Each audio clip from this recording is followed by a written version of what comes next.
Bienvenue sur 4Change, nous avons le plaisir d'être avec vous en direct depuis le sommet du patrimoine et de la performance. On va essayer de décrypter ensemble la thématique d'investissement en œuvres d'art ou en tout cas investissement dans le monde de l'art. Et pour en parler, nous avons le plaisir de recevoir deux experts du sujet sur le plateau donc, de 4Change, deux membres de la commission art de l'AFO, l'association française des Family Office. On a le plaisir d'accueillir tout d'abord Victoire Gineste. Bonjour Victoire Gineste. Bonjour. Bienvenue donc, sur ce plateau, vous êtes vice-présidente de Christie's et vous allez nous expliquer un petit peu quelles sont les grandes tendances que vous constatez en matière d'investissement dans le monde de l'art. Mais juste avant, on a le plaisir d'accueillir également Clément Jaurès. Bonjour Clément Jaurès. Bonjour, merci. Fondateur de la Rectory Family Office, qui vient d'être primé, je crois, au sommet du patrimoine et de la performance. Le prix exact que vous avez reçu, c'est meilleur Family Office avec moins de 5 collaborateurs et on est une structure qui a été créée en octobre dernier. Quelle réaction à ce prix qui est juste à côté de vous? C'est une belle reconnaissance pour cette activité que je fais depuis 13 ans et où je me suis lancé avec 4 collaborateurs en octobre et on accompagne 15 familles, dont notamment des artistes. Moi, j'imagine que vous ne gérez pas que des investissements en lien avec le monde de l'art, mais ça va être le sujet qui va nous animer aujourd'hui. Tout d'abord, Victoire Gineste, on est en juin 2024, on a tendance à suivre de près tout ce qui se passe sur les marchés financiers, sur les marchés obligataires, en lien avec la courbe des taux, en lien avec le risque politique sur les marchés financiers. Et puis il y a le monde du marché de l'art qui intéresse aussi beaucoup ceux qui ont du patrimoine, qui ont cette capacité à investir. Est-ce que les tendances évoluent différemment et quelles sont les grandes tendances à l'œuvre aujourd'hui? Alors le marché de l'art est quand même un marché assez résilient, c'est-à-dire qu'on a pu le constater souvent dans les périodes de crise, c'est le dernier des marchés à être impacté par les crises et parfois il passe outre les crises. Donc on est sur un marché qui certes a été un peu décroissant, mais on avait atteint une telle bulle post-Covid, c'est-à-dire qu'en gros 2020 et 2022 on a atteint un plafond. Et aujourd'hui, on assiste à une sorte de rééquilibrage peut-être du marché, avec certes moins 4% en 2023, mais quelque chose qui reste encore à des niveaux supérieurs au niveau de 2019. Donc on reste encore sur un marché relativement fort, mais on a été habitué tellement au top que... Un marché qui temporise un petit peu quelque part, mais dans une dynamique qui continue à progresser. Exactement. Et ça, on l'explique comment? Peut-être par moins de liquidité aussi sur les années post-Covid, sur un questionnement peut-être plus général aussi sur le contexte politique ou économique. Quels sont les premiers facteurs explicatifs qu'on peut tenter de donner? Alors je pense que les facteurs effectivement économiques et politiques viennent impacter davantage nos vendeurs. C'est-à-dire qu'aujourd'hui, quand on a le bon tableau bien estimé, on n'a pas de difficulté à trouver l'acheteur. En revanche, on a plus de mal à trouver la personne qui va vous confier une œuvre dans un contexte politique un peu trouble et qui va craindre de vous la laisser à ce moment-là et qui va préférer attendre de voir ce qui se passe à la saison d'après. Donc voilà, la difficulté elle est plutôt là. Les riches n'ont jamais été aussi riches et on n'a jamais eu autant d'acheteurs potentiels.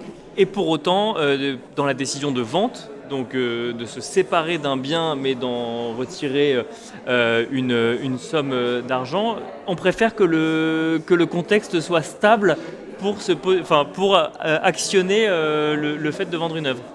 Je pense qu'une œuvre d'art, c'est quand même quelque chose finalement d'assez discret, c'est un plaisir assez personnel, c'est-à-dire que vous ne le portez pas sur vous et ça reste quelque chose qui souvent peut passer au gré des successions, dans le forfait fiscal ou qu'on aura pu omettre de déclarer dans le détail. Donc du coup, c'est quelque chose peut-être de plus discret et on se dit que ça peut peut-être durer encore un petit peu. D'accord. Et puis il y a le plaisir, je pense aussi de la possession, c'est-à-dire que dans des moments peut-être de crise, de refermement davantage sur soi, il y a le plaisir de disposer d'un joli tableau au-dessus de son canapé. Il y a quelque chose d'assez réconfortant dans l'art. Bien sûr. Je pense que le beau dans des périodes de crise est finalement ce qui reste et ce qui vous donne encore le sourire. Donc on le voit dans les fréquentations des musées, les expositions deviennent des blockbusters, tout le monde se précipite au musée. Je pense que ça apporte de la joie, de la satisfaction et un peu de beau. Ouais. Clément Jaurès, comment est-ce que vous voyez alors dans une myriade de potentiels investissements, l'investissement dans l'art, est-ce que vous voyez que, je ne sais pas, depuis le début de l'année, depuis l'année dernière, il est abordé de manière différente de ce qu'on a pu connaître, je ne sais pas, moi, il y a 5-6 ans par exemple? Moi, je vois beaucoup de clients désireux d'avoir du tangible, que ce soit dans l'immobilier, mais que ce soit aussi dans l'art, avec se constituer une collection. être accompagné. Justement, avec Victoire, on doit accompagner une famille ensemble parce qu'elle veut le faire sans être pieds et poings liés avec des galeries, mais plutôt avec l'approche du second marché que les ventes aux enchères permettent, de réguler un petit peu sur le vrai prix des choses. Et après, par rapport à depuis le début de l'année, non, je ne vois pas beaucoup de changements, simplement peut-être des opportunités, notamment dans les foires d'art contemporain ou d'art plus ancien, par exemple à Maastricht, où on voit des œuvres, exactement ce que disait Victoire, peut-être plus difficiles si elles ne sont pas au bon prix ou si elles ne ciblent pas la bonne personne. Et donc certains clients qui sont très opportunistes pour compléter une collection sur un artiste ancien ou sur une cible très très spécifique. C'est intéressant ce que vous avez dit sur... Dans une vente aux enchères, on a le vrai prix des choses. Pourquoi ? Parce qu'on a beaucoup de monde autour de la table et donc mécaniquement, il y a un effet offre-demande qui s'aligne. Moi, je ne veux pas parler à la place de Victoire, mais en tout cas, nos clients, quand ils vendent une collection, ils préfèrent le jeu de l'enchère. D'accord. Déjà, il y a un livre, il y a un catalogue qui est fait, il y a un contact avec différents experts. Il y a ensuite le rapport avec le public et puis le jeu des enchères où 2 personnes à elles seules peuvent faire exploser un prix. Et par rapport au vrai prix, c'est quand vous achetez auprès d'une galerie, elle est obligée de défendre une cote. La maison de vente, elle ne défend pas une cote, elle défend un vendeur et un acheteur qui doivent se réunir. Et donc ça, nos clients, ils y sont sensibles et ils préfèrent acheter là qu'en galerie, pour l'instant. Pas de grand changement constaté à l'heure actuelle sur le rapport au marché de l'art, que ce soit côté vendeur ou acheteur. Pour autant, dans un contexte comme celui qu'on connaît actuellement, est-ce que l'art peut avoir un rôle de valeur refuge, par exemple, ou au contraire, est-ce que le risque politique peut aussi impacter le marché de l'art, même si j'ai compris qu'il était, comme nous le dit Victoire Gineste, plus résilient que d'autres marchés ? De notre côté, en tout cas, c'est plutôt des clients qui sont demandeurs de rajouter de l'art dans leur allocation, parce que c'est tangible, parce que c'est facile à planquer s'il faut, et puis surtout parce que ça permet de créer un échange de valeurs avec ses enfants. Et transmettre une collection, c'est transmettre un peu plus de soi que de transmettre un portefeuille. Victoire Gineste, vous nous avez parlé tout à l'heure d'exposition blockbuster. Quand on rentre un peu plus dans le détail du marché de l'art, alors on ne va pas rentrer dans tous les courants, dans tous les supports artistiques. Pour autant, est-ce qu'il vaut mieux aujourd'hui quand même, quand on réalise un investissement passion, donc il y a le côté passion évidemment, mais il y a aussi la volonté de ne pas perdre d'argent, voire peut-être d'en gagner un petit peu, aller sur des grands noms, des grandes signatures et quelque part des stars, plutôt que d'aller vers... d'éventuels noms qui pourraient émerger demain, mais qui seraient un petit peu plus risqués aujourd'hui, toujours d'un point de vue investisseur, au-delà du côté passion. Alors nous, quand on parle de vente aux enchères, on parle déjà de second marché. Donc on n'est pas sur le marché des galeries qui vont défendre des jeunes pousses, des artistes qui vont peut-être grandir ou pas. Quand on arrive sur le marché des ventes aux enchères, on a déjà des artistes qui sont cotés, qui sont connus et reconnus. Donc c'est sûr qu'on a vu quand même les achats, investissements et passions évoluer.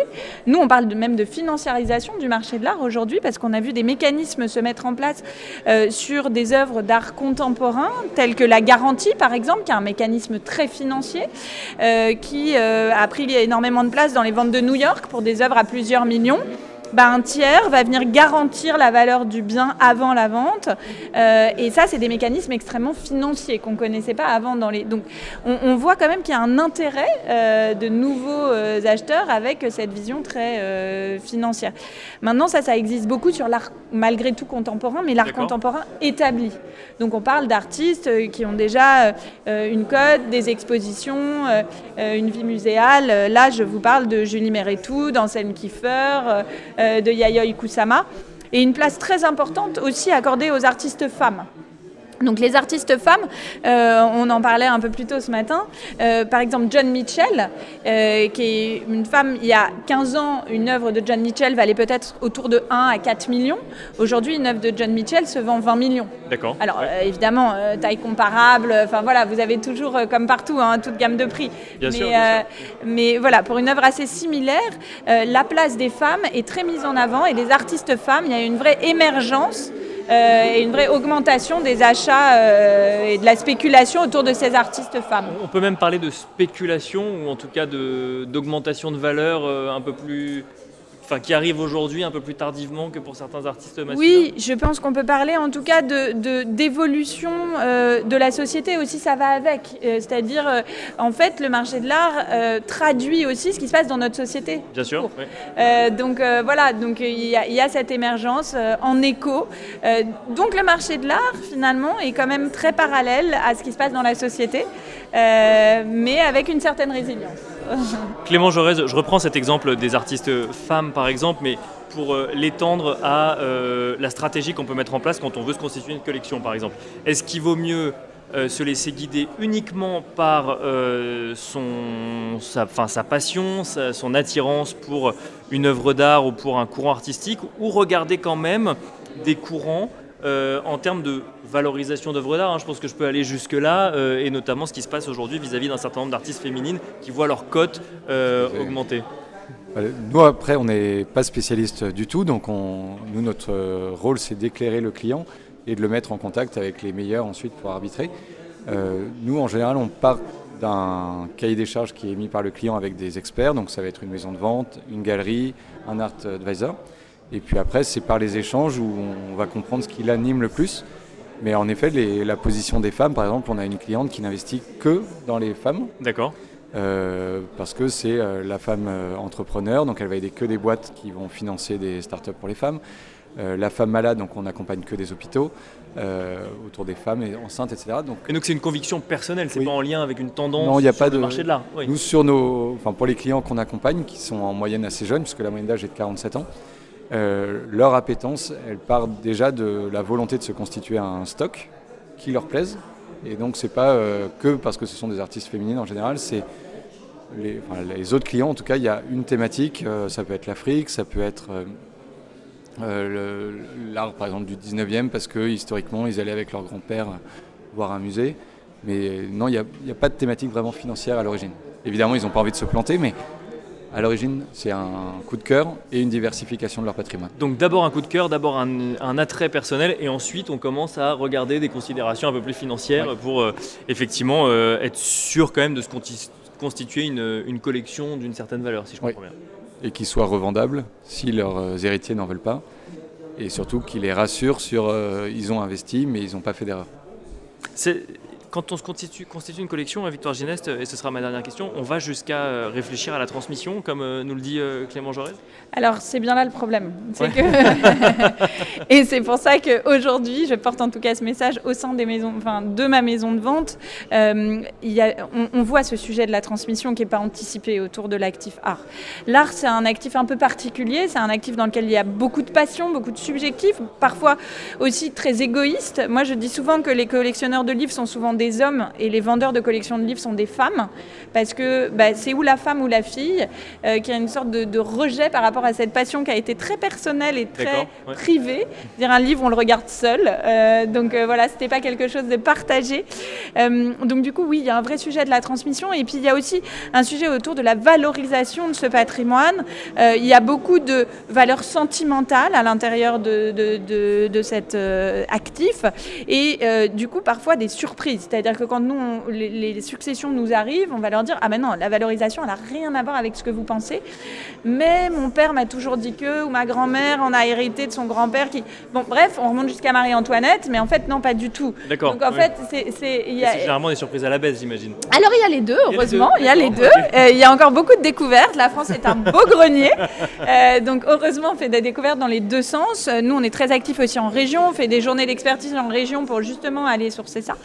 Mais donc je pense qu'il est important de s'interroger sur la valeur de son actif art au cours de sa vie et de ne pas attendre ce que nous on appelle la théorie des 4D, décès, dette, divorce, déménagement, qui sont un peu des moments critiques de la vie où on a besoin d'une valorisation. Bien sûr. Mais de se dire, voilà, faisons-le au fur et à mesure, un peu comme un check-up chez le médecin. C'est sous sein privé, ça ira à votre family office et c'est les seuls qui auront cette information. Mais au moins, vous vous baserez sur quelque chose de réaliste. Voilà.